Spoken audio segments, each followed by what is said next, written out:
నమస్తే, welcome to our channel. నేను ప్రియాంకరావు. మాజీ CS, retired IAS officer Dinesh కుమార్తో ఒక వన్ మ్యాన్ కమిటీని రాష్ట్ర ప్రభుత్వం ఏర్పాటు చేసి ఈ లడ్డూ కల్తీ విషయానికి సంబంధించి 45 రోజుల్లోగా నివేదిక ఇవ్వాలి అంటూ కూడా కోరింది. ఇదిలా ఉంటే ఇటు భూమన కరుణాకర్ కావచ్చు, వైవి సుబ్బారెడ్డి గారు కావచ్చు, అంటే వైసీపీ నాయకులు ఒక ఆరోపణ చేస్తున్నారు. ఏదైతే రాష్ట్ర ప్రభుత్వం నిర్ణయం తీసుకుందో ఈ నిర్ణయం ముమ్మాటికి సుప్రీంకోర్టుని ధిక్కరించినట్టే, ధిక్కారణ కిందకే వస్తుంది. ఆల్రెడీ వాళ్ళు ఒక సిట్ అనే కమిటీని వేసిన తర్వాత అందులో విచారణ జరుగుతున్నప్పుడు వాళ్ళ ఛార్జ్షీట్ కూడా చేసిన తర్వాత ఎలా మీరు వన్ మ్యాన్ కమిటీని మీరు వేస్తారు అని చెప్పేసి, సో దీని గురించి డిస్కస్ చేద్దాం. ఎందుకు స్టేట్ గవర్నమెంట్ ఈ డెసిషన్ తీసుకుంది, ఎవరి దినేష్ కుమార్ గారు, అలానే సుప్రీంకోర్టు ధిక్కారణ కిందకే ఇది వస్తుందా, ఈ వీడియోలో క్లారిటీగా తెలుసుకుందాం. మనతో మాట్లాడడానికి ప్రముఖ పొలిటికల్ అనలిస్ట్ డివి శ్రీనివాస్ గారు ఉన్నారు. ఆయన అడిగి తెలుసుకుందాం. నమస్కారం సార్. నమస్తే అమ్మా. అంటే విభజిత ఆంధ్రప్రదేశ్ మాజీ సిఎస్ దినేష్ కుమార్ గారు, ఆయన ఒక రిటైర్డ్ ఐఏఎస్ ఆఫీసర్. ఏంటో వన్ మ్యాన్ కమిటీని ఇప్పుడు రాష్ట్ర ప్రభుత్వం ఏర్పాటు చేసి 45 రోజుల్లోకి నివేదిక ఇవ్వండి అని చెప్పేసి అంది. ఫస్ట్ ఏంటి అంటే అసలు ఎందుకు ఈ కమిటీ ఏర్పాటు చేయాల్సి వచ్చింది అనేది, అంటే ఈ కమిటీ చేసే పని ఏంటి? SIT charge sheet Nellore ACB కోర్టులో సబ్మిట్ చేసి 1 రోజులు అవుతాం. అంటే సుప్రీంకోర్టు నియమించినటువంటి సిట్, సిబిఐ, సిఐడి వీళ్ళందరూ ఉన్నటువంటి ఆ సిట్ ఛార్జ్ షీటు అదేంటి, కేవలం సగం మాత్రమే, అసంపూర్తిగానే ఉంది. అధికారులపై వేటు వేయమని చెప్పారే తప్ప పాలక మండలిపైన ఎటువంటి చర్యలు సిఫారసు చేయలేదు, తీసుకోలేదు. అంటే 2019-24 మధ్య నెయ్యి కల్తీ జరిగింది. అసలు అది నెయ్యే కాదు, అది కెమికల్స్, జెల్. ఒక 68 లక్షల కిలోలు మరి రసాయనాలతో తయారు చేశారు దాన్ని స్వామివారి నివేదనకు వాడారు, అభిషేకాల్లో వాడారు, ప్రసాదాల్లో వాడారు. అది నిగ్గు తెలిసింది, కల్తీ జరిగింది వాస్తవమే అని చెప్పింది. ఆ కల్తీకి కారకులు ఎవరు, బాధ్యులపై చర్యలు తీసుకోమని ఒక 11 పేజీల నివేదిక సిట్ సపరేట్గా ప్రభుత్వానికి పంపింది. ఇంతవరకు దేశ చరిత్రలో అనేక స్పెషల్ ఇన్వెస్టిగేషన్ టీములు ఉన్నాయి. ఆ సిట్లు అనేక సందర్భాల్లో వేశారు. మద్యం మీద సిట్ ఉంది, నెయ్యి మీద సిట్ ఉంది, చాలా చోట్ల. మరి ఆ ఇన్వెస్టిగేషన్ టీమ్స్ ఛార్జ్ షీట్ ఇవ్వడం వరకే పరిమితం. ఏ గవర్నమెంట్కి స్పెషల్గా చర్యలు తీసుకోమని నివేదిక ఇవ్వలేదు. ఆ 11 పేజీల నివేదికని స్టడీ చేసినటువంటి క్యాబినెట్ చంద్రబాబు ఆ రోజే చెప్పారు, ఏమని, దీనిని కమిషనర్ ఆఫ్ ఎంక్వైరీస్కి ఇస్తా ఉన్నారు. ఆ కమిషన్ ఆఫ్ ఎంక్వైరీస్ ప్రకారం ఇవాళ మరి ఈ కమిటీని ఏర్పాటు చేశారు. అంటే అధికారులతో మరి కుంభకోణమా, నాయకులపై ఎటువంటి చర్యలు తీసుకోమని సిఫారసు చేయలేదు కాబట్టి మేము శుద్ధపూసలు అంటున్నారు. జగన్మోహన్ రెడ్డి ప్రెస్ మీట్ కూడా అదే మాట్లాడాడు. వీళ్ళంతా అదే తీసుకున్నారు. ఎన్టీ సుబ్బారెడ్డి కానీ, భూమన కరుణాకర్ రెడ్డి కానీ దోషులు అని చెప్పలేదు. సుబ్బారెడ్డి పిఏ జైలుకి వెళ్ళాడు. అతను మరి ఎవరి బినామీ అనేది తేల్చాలి. అతనికి 13 ప్లాట్లు ఉన్నాయన్నారు. అతని అకౌంట్లో 4 కోట్ల మరి 60 లక్షలు ఎటుపోయిందో తెలియదు. ఇవన్నీ బయటికి రావాల్సినట్టు. నేను అన్నది అదే, సిట్ ఇచ్చినటువంటి ఛార్జ్ షీట్ అది అసంపూర్తిగా ఉంది, అది ఫైనల్ ఛార్జ్ షీట్ కాదు. అసలు దానిలో ఎన్ని పేజీలు ఉన్నాయి, ఎంత భాగం బయటకు వచ్చింది, ఇదంతా ఈ 1 రోజుల్లో మనం డిబేట్ల మీద పుంఖాలు అటు ఛానల్స్ కానీ ఇటు ప్రెస్ మీట్లు కానీ మనం చూసాం. పోటాపోటీగా వీళ్ళు ఏం చేశారు, రాజకీయం ఏంటి, అసలు సిట్ ఛార్జ్ షీట్ ఏంటో ఏముందో తెలియక ముందే ఆయన హోమం బిగించేశాడు. తిరుపతిలో ఎవరు, భూమన కరుణాకర్ రెడ్డి నిందా పరిహార హోమం ఏదో ఫ్లెక్సీ పెట్టి రాక్షసులుగా పవన్ కళ్యాణ్, చంద్రబాబును చూపిస్తూ ఈయన యాగం చేస్తున్నట్టు, వాళ్ళు రక్తం పోస్తున్నట్టు అక్కడ తెలుగుదేశం వాళ్ళు ధర్నా చేశారు, గొడవ అయింది. దానికి కౌంటర్గా తెలుగుదేశం వాళ్ళు వీళ్ళందరూ ఏం చేశారు, అసలు రాష్ట్రం మొత్తం ఫ్లెక్సీలు పెట్టారు. ఇది సిట్ చెప్పింది, కల్తీ నెయ్యి అంటూ వాళ్ళు ఏదో రాశారు. ఒక్కొక్క సబ్జెక్టు పాయింట్ వారీగా పెట్టారు అన్ని చోట్ల. దాని మీద అంబటి రాంబాబు ఇక మొత్తం ఈ వైసీపీ వాళ్ళంతా ఒక ధర్నాలు, వాళ్ళు వెంకటేశ్వర స్వామి గుళ్ళల్లో పూజలు, సంప్రోక్షణలు, మొత్తం జోగి రమేష్ కానీ అంబటి రాంబాబు కానీ వీళ్ళందరూ రాష్ట్ర వ్యాప్తంగా. జగన్మోహన్ రెడ్డి మాత్రం చేయాల.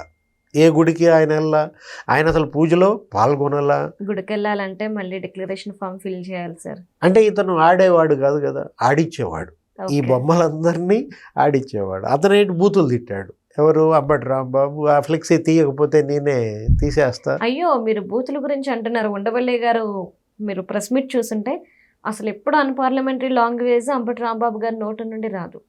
ఎరా ఒరే అంటారు కానీ ఎప్పుడు ఒక మాట కూడా అన్నారని ఆయన స్టేట్మెంట్ ఇచ్చేశారు, అంటే ఆయన్ని సర్టిఫికేట్ తిట్టడం. ఇచ్చేశారు.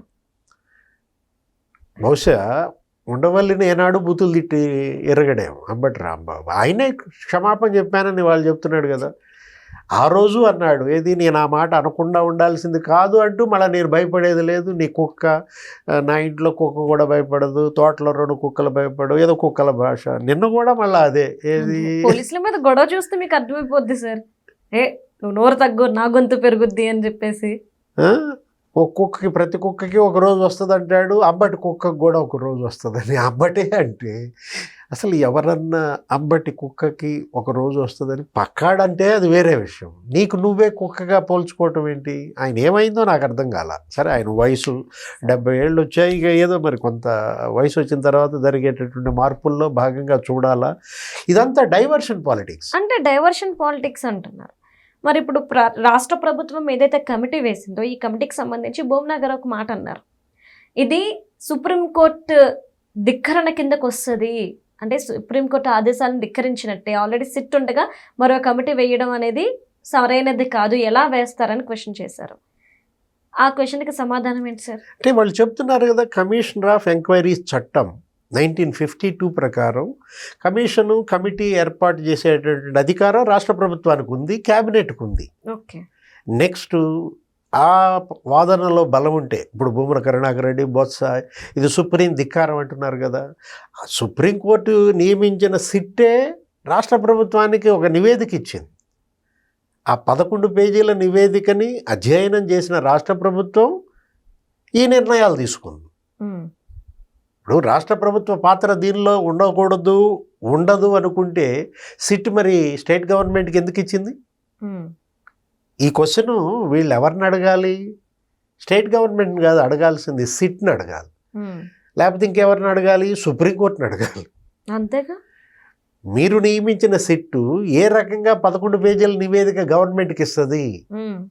ఇస్తే మీకు ఇవ్వాలి అని సుప్రీంకోర్టు. గమ్మత్తు ఏంటంటే సుప్రీంకోర్టు మౌనంగా ఉంది. జరుగుతున్న పరిణామాలను కామ్గా అబ్జర్వ్ చేస్తుంది. ఇంకా వేరే కేసుల్లో తీవ్రమైనటువంటి వ్యాఖ్యలు చేస్తుంది, కానీ దీని గురించి ఇంకా స్టడీ చేయాలి. దీనిలో బాలాజీ సెలవుపై వెళ్ళాడు. ఆ ఫైనాన్స్ ఆఫీసర్ ఉన్నాడు కదా, మొత్తం ఈ డబ్బులన్నీ విడుదల చేసే ఆర్థిక మంత్రి. ఒక రకంగా చెప్పాలంటే టీటీడీకి అతనే ఫైనాన్స్ మినిస్టర్ అనమాట. ఆ బాలాజీ సెలవుపై వెళ్ళాడు. నెక్స్ట్ ఆయన పైన వెయిట్ వేశారు. ఎవరు? సింఘాల్. ధర్మారెడ్డి రిటైర్ అయి ఉన్నాడు, మరి అతన్నే ఇంకా పిలిపించాల.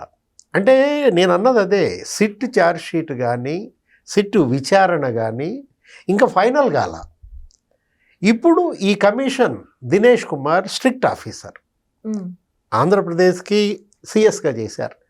ఇప్పుడు రాష్ట్రం విభజన తర్వాత ఐవైఆర్ కృష్ణారావు, ఆ తర్వాత దినేష్ కుమార్, వీళ్ళందరూ సిఎస్లుగా చేసిన దీంట్లో ఈయన కూడా 1 సంవత్సరం ఎంతకాలం పనిచేశారు.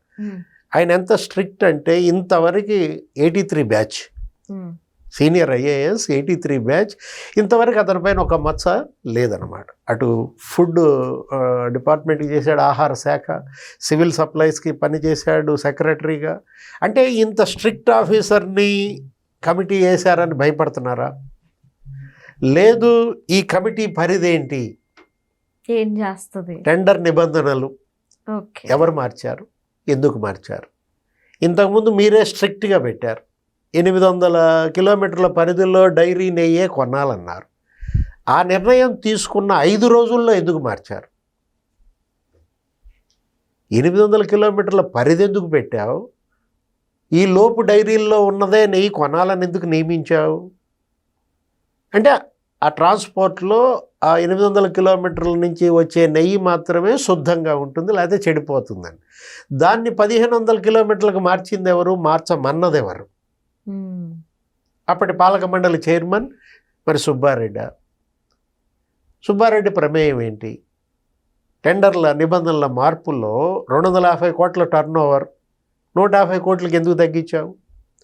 4 లక్షల లీటర్ల కెపాసిటీ ఉండాలా ఆవు పాల సేకరణ డైరీకి?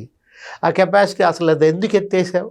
ఆ నిబంధనే ఆవులు ఉండాల్సిన పని లేదు డైరీకి అని ఎలాంటి నిర్ణయం తీసుకున్నారు?